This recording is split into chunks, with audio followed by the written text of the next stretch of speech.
নাবিলা রহমান এশা, সে আমাদের বরিশালের গর্ব এবং সে তার ঢাকা ইউনিভার্সিটি চান্স পাওয়ার গল্পটা বলবে। আর জুনিয়রদেরকে যদি একটু বলতাম। আসসালামু আলাইকুম সকলকে, আমার নাম নাবিলা রহমান এশা।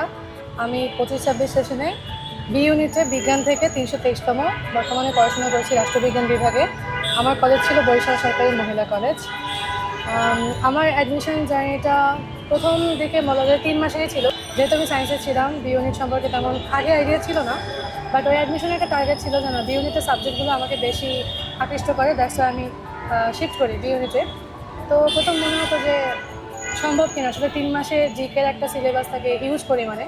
তো এত বড় সিলেবাস এই কম সময় পড়া, বাংলা ইংলিশ মোটামুটি পারা যায়, বাট জিকের একটা ইন্টারন্যাশনাল, দেন হচ্ছে বাংলাদেশ, তারপর সাম্প্রতিক থাকে, এত কিছু কভার করতে পারবো কিনা। এর মধ্যে প্রথম মাস আমি বুঝতেই সময় চলে গেছে যে আসলে প্রশ্নের টাইপটা কেমন। তো এরপরে আল্লাহর রহমতে আস্তে আস্তে চেষ্টা করেছি মানে ভালো করার। আর অ্যাডমিশন সিজন যেহেতু শুধুমাত্র পড়লেই হয় না, অনেক স্ট্র্যাটেজি কাজ করাতে হয়, অনেক মাইন্ড গেম। এবং আমি দেখেছি আমার সাথে যারা প্রথম থেকে অ্যাডমিশন জার্নি শুরু করেছে শেষ পর্যন্ত কিন্তু সবাই ধরে রাখতে পারেনি। মাঝখানে এইচএসসি রেজাল্ট দেয়, এবং আমাদের যেহেতু এবার এইচএসসি একটু কড়াকড়ি হয়, রেজাল্টটা মানে সবারই অপ্রত্যাশিত। তো অনেকের দেখা যায় যে অ্যাডমিশনের মাস টাইমে রেজাল্ট দেয়, একদম মেন্টালি ব্রেকডাউন হয়ে গেছে এবং তারা সামনে আর ওইভাবে অ্যাডমিশন ধরে রাখতে পারেনি। তো ওইভাবে কন্টিনিউ করে আজকে ঢাকা বিশ্ববিদ্যালয়ে এছাড়াও 5টা বিশ্ববিদ্যালয়ে পরীক্ষা দিয়েছিলাম মোট, ঢাবির পাশাপাশি।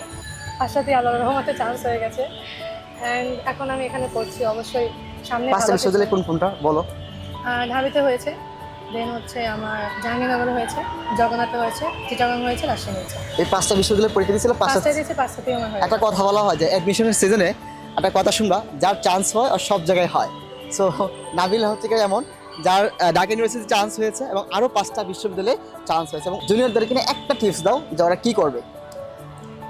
জুনিয়রদের বলবো যে যদি কেউ পড়ে 3 ঘন্টা, যদি কেউ পড়ে, আমি অ্যাডমিশনের সব থেকে মানে বেশি কোশ্চেন কোচিংয়েও মানে যখন পড়তাম তখন যেহেতু কে কয় ঘন্টা পড়ে, অনেকে 12 ঘন্টা, 14 ঘন্টা, 16 ঘন্টা, মানে আমি কখনো 8 ঘন্টার উপরে পড়িনি। কারণ আমার মনে হয় 16 ঘন্টা পড়ার একদম অমানবিক, এটা পসিবলই না মানে মেন্টালি। তো কেউ যদি 3 ঘন্টাও পড়ে অ্যাডমিশনে, বাট ওই 3 ঘন্টা একদম ডিপলি যা পড়তেছে ওদিকেই ফোকাস থাকতে হবে। আর হচ্ছে বুঝতে হবে, কোশ্চেন অ্যানালাইসিস করতে হবে।